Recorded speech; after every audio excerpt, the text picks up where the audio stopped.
ऐवजमधून उमललेले शब्द ठाण्यात अमोल पालेकरांचे आत्मकथनात्मक मनोगत. मराठी ग्रंथसंग्रहालयात ठाणे यांच्या वतीने आयोजित करण्यात येणाऱ्या रौप्य महोत्सव विशेष वाचन कट्टा कार्यक्रमात प्रख्यात अभिनेते, दिग्दर्शक आणि लेखक अमोल पालेकर यांची खास मुलाखत होणार आहे. शुक्रवार दिनांक 8 ऑगस्ट रोजी सायंकाळी 6 वाजता ठाण्यातील ग्रंथालयाच्या व अरेगे सभागृहात हा कार्यक्रम संपन्न होईल.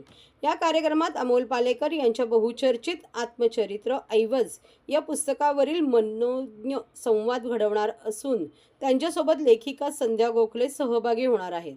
दोघांमध्ये होणाऱ्या मुक्त संवादातून पालेकर यांच्या रंगभूमी, सिनेमा, लेखन आणि जीवन प्रवासाच्या विविध पैलूंवर प्रकाश टाकला जाणार आहे.